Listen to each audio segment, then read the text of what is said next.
Good morning, Kenya. This is Patience Buyanzo reporting live on Chuka Radio, bringing you the latest and the most trusted news across the nation and across the world. It's exactly 7 o'clock this Monday morning, the 29th of June 2023, and here are the top stories making the headlines today.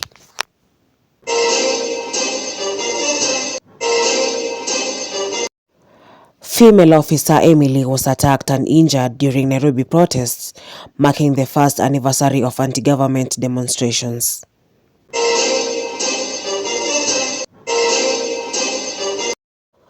The Ministry of Health has announced posting of 6,484 medical interns under the 2025-2023 internship cohort.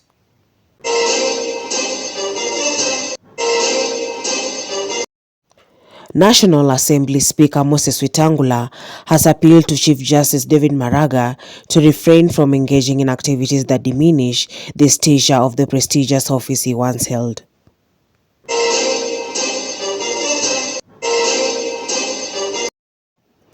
The Law Society of Kenya has slammed Interior Cabinet Secretary Kipchumba Murkomen over his shoot-on-sight order to police against civilians who attack police stations.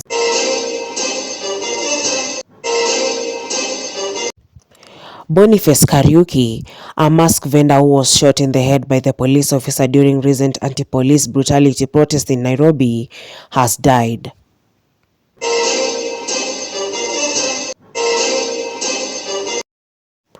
Motion filed to remove Kindiki and Murkomen from role of advocates.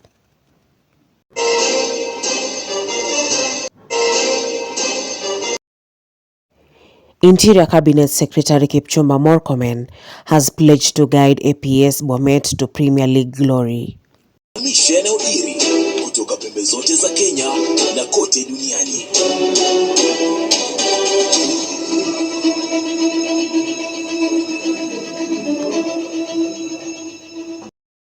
Welcome. Emily suffered a deep head cut and a soft tissue injury to her foot, currently recovering in hospital. Emily is a mother of two with one child traumatized by the violent incidents. Some protesters intervened to protect Emily from being killed by the mob. Other police officers were similarly attacked in Embu and Nairobi, Outer Ring Road during the protests. Health Cabinet Secretary Adan Duale, in a statement, confirmed that the interns will begin a 12-month structured internship program starting July 1st, which is aimed at offering supervised clinical training and hands-on experience in accredited health facilities across the country. All eligible pre-interns have thus been directed to collect their posting letters in person on Monday, 30th June 2023 from 9 a.m. at Afya House. Speaking at a Mama Mboga's Empowerment Forum held at Lukusi Primary School in Webuye East, the speaker revealed that Maraga's participation in the Gen Z protest later generated into looting and lawlessness, not only undermined his dignity but also sent a wrong message to a generation looking up for him for guidance. He called on him to desist from taking advantage of innocent young people to push personal or political agendas. Wetangula was flanked by several leaders including Bungoma Governor Kenneth Lusaka, Majority Whip Leader Sylvanus Osoro, Bungoma Senator Wafula Wakoli, and President Williams Ruto eyed Faruk Kibet. From his statement shoot-on-sight order, the Law Society of Kenya has termed the statement reckless, warning it will fuel more extrajudicial killings.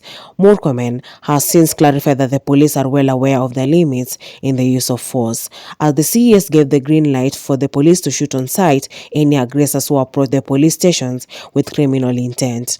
The sentiments has attracted wide criticism both offline and online, with the Law Society of Kenya leading the offensive against the order. A street vendor shot in the head by the police during protests 2 weeks ago has died a day after being declared brain dead in hospital. His family says Boniface was shot as the police cracked down on protests in the capital Nairobi against the death in the detention of blogger and teacher Albert Ojwang. 31 years Kariuki, a mask vendor, was shot at a close range on 17 June and later admitted to the main public referral hospital in Nairobi for treatment. He spent nearly 2 weeks on a life support machine before his family were told by the doctors that his heart was still beating but his brain had ceased to function. Doctors had carried out several operations, but some bullet fragments were reportedly logged in his brain. News that he was brain dead had sparkled further public anger over alleged police brutality, with increasing demands for justice. Many Kenyans have also urged the government to settle the hospital bill after Mr. Kariuki's family had appealed for public donations.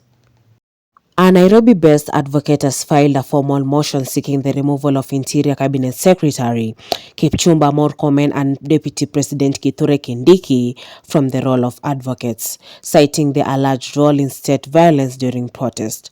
The motion, filed by lawyer Kefa Ojijo and received on Monday by the Law Society of Kenya, accuses both of them of gross misconduct and violations of advocates' code of conduct.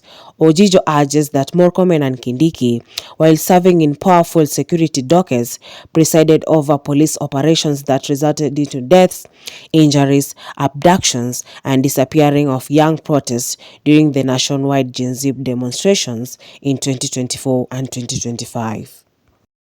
Interior Cabinet Secretary Kipchumba Murkomen has pledged to support newly promoted Football Kenya Federation Premier League side APS Bomet as they navigate the country's top-flight football next season. Moments after being appointed the club patron, Murkomen expressed confidence that in the upcoming season, APS Bomet will finish among the top club in the Premier League after finishing second in the just concluded National Super League. Hamisha eneo hili kutoka pembe zote za Kenya na kote duniani.